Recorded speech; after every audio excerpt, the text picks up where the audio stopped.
Hey, what's up, Trading Addicts? This is Jeff Kohler, aka Option Addict, from over at www.tradingaddicts.com. Welcome to the weekly watch list. We've been watching this coiling action here. It stands out pretty well, I think, in the Nasdaq, in the Russell. Had a choppy week last week. Started off up a couple of days. Looked like they were just going to buy the dip, take them on up.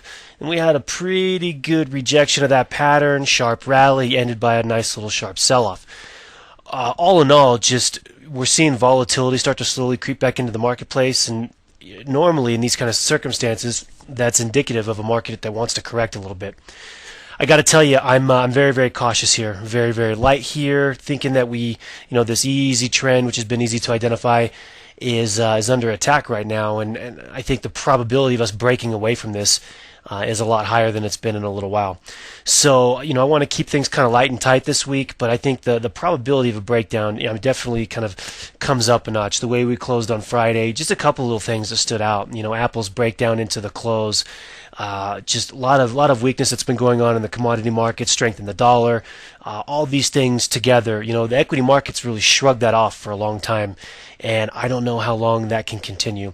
So I'm watching the Nasdaq, I'm watching the Russell, and the Russell's got my attention right now because that's the one you want to see step up and play the relative strength role here, and I don't really see that happening. It's kind of day to day. So let's watch that coming into tomorrow morning, guys. But we're pretty light here.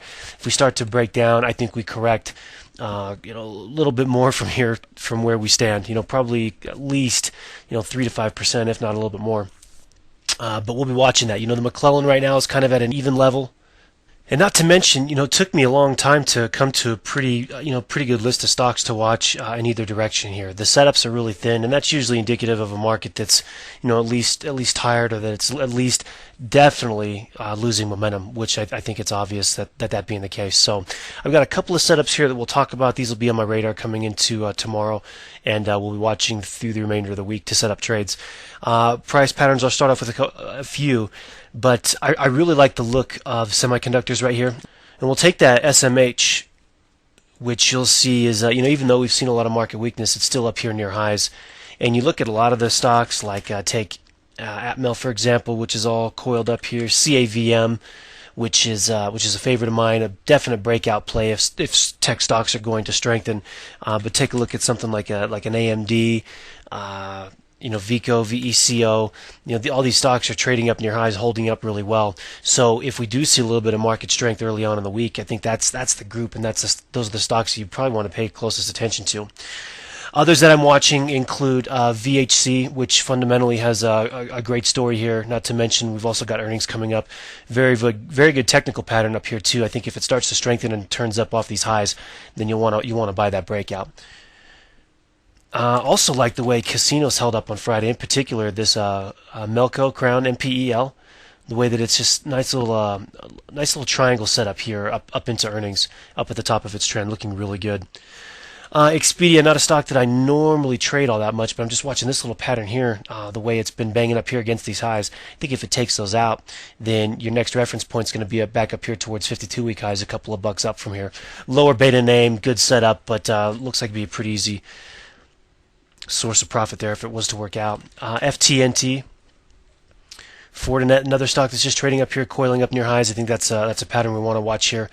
Coming out the gates this week, the stock looks pretty good here. I'll also go with retail.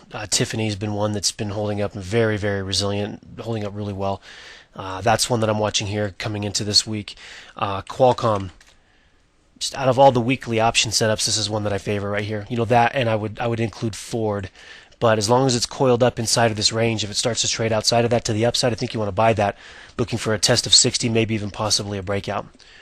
So I think Qualcomm looks good. FAST, we'll look at that next. Fastenal, another low beta name, but still really, really good technical pattern up here. Despite some market weakness, the stock's been coiling for a little while, and it's going to want to break out in any given direction.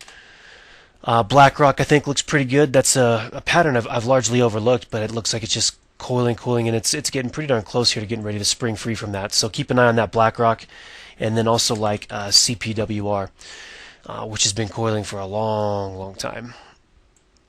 really been doing nothing for months, which is even all the more reason to watch it. Not only that, guys, but I've got a list of buy the dip candidates, which is few. You know, I'm looking at stocks like Bunge, I'm looking at stocks like Caterpillar, and I've got to build a really good list of sell the rip type stocks. So that's going to look like something like your Interoil, IOC.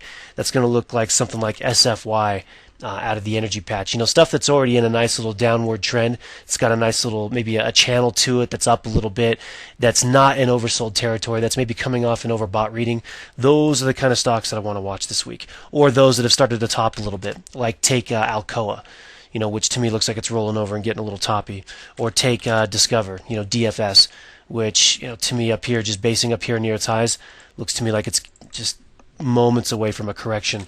FLR, same thing. You know, those are the kinds of stocks I'm looking at to short. NETL, you know, stocks that could take out a pretty good level of support like this and then break down another, you know, 10-15%. Those are the names I'm looking at here in case the market breaks down to look to try to short.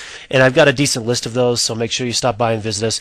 Again, 5-day trial for $5. We've also, as of recently, started the all-day long trading room for stocks and options. So now at Trading Addicts, we do offer 2 individual trading rooms for all-day long futures and Forex trading, along with interest rates, commodities, you know, basically futures trading, and then stock and options trading with myself. So come check us out. Again, 5-day, $5 trial as always.